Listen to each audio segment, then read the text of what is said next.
ବନ୍ଧୁମାନେ ଆମେ ଏଠି ଆଲୋଚନା କରିବା ଯେ ଛୋଟ ପିଲାମାନଙ୍କୁ କେମିତି ଆମେ ତାଙ୍କୁ ଖୁସିରେ ଖୁଆଇ ଦେଇପାରିବା କିମ୍ବା ତାଙ୍କୁ ସେମାନେ କେମିତି ଖୁସିରେ ପାଣି କିମ୍ବା କ୍ଷୀର ପିଇ ପାରିବେ। ମା ମାନେ ଜେନେରାଲି ସାଧାରଣତଃ ବହୁତ ଚେଷ୍ଟା କରନ୍ତି ତାଙ୍କ ପିଲାମାନଙ୍କୁ ଖୁସିରେ ରଖିବା ପାଇଁ, ତାଙ୍କୁ କୋଳ କରନ୍ତି, ଗେଲ କରନ୍ତି, ଗୀତ ମାଧ୍ୟମରେ ତାଙ୍କୁ ଖୁଆଇବା ପାଇଁ ଚେଷ୍ଟା କରନ୍ତି। ଗୀତର ମିନିଂ ଟା ଥାଉ, ତାର ଅର୍ଥ ବୁଝ ନ ବୁଝ କିନ୍ତୁ ତାକୁ ଭଲ ସ୍ୱରରେ ବୋଲିବାକୁ ପଡେ।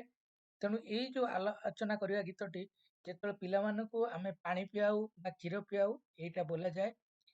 ନେ ବଳଦ ଟାଣି ଟୁଣି ଆଉ ନାହିଁ ରେ ଧୋଡା ପାଣି, ଏଇଟା ହଉଛି ତୋ ପାଇଁ ଶେଷ ପାଣି, ତୁ ଏଟା ପାଣି ଟିକେ ପିଇଦେ, ଆଉ ତୋ ପାଇଁ ପାଣି ନାହିଁ। ତେଣୁ ଏମିତି କହିକି ଆମେ ଖୁସିରେ ପିଲାମାନଙ୍କୁ କ୍ଷୀର ଦେଇପାରିବା, ମା ମାନେ ସ୍ତନ୍ୟପାନ କରିପାରିବେ ବା ଚାମଚରେ ସେମାନେ ଖାଇବାକୁ ପାଣି ଟିକେ ପିଇ ପାରୁଥିବେ ବା ଚାମଚରେ ସେମାନେ ତାଙ୍କ ପିଲାଙ୍କୁ କ୍ଷୀର ଦଉଥିବେ ଯଦି ସେମାନେ ଦେଇପାରିବେ। ନେ ବଳଦ ଟାଣି ଟୁଣି ଆଉ ନାହିଁ ରେ ଧୋଡା ପାଣି। ତେଣୁ ଆପଣମାନେ ଆମ ଚ୍ୟାନେଲକୁ ଲାଇକ୍ କରନ୍ତୁ, ସବସ୍କ୍ରାଇବ କରନ୍ତୁ, ଯାହାଫଳରେ ଆହୁରି ଅନେକ ଶିଶୁ ଲୋକଗୀତ ଆମେ ଭବିଷ୍ୟତରେ ଅପଲୋଡ କରିବୁ। ଧନ୍ୟବାଦ। ଆପଣମାନଙ୍କର ଦିନ ମଙ୍ଗଳମୟ।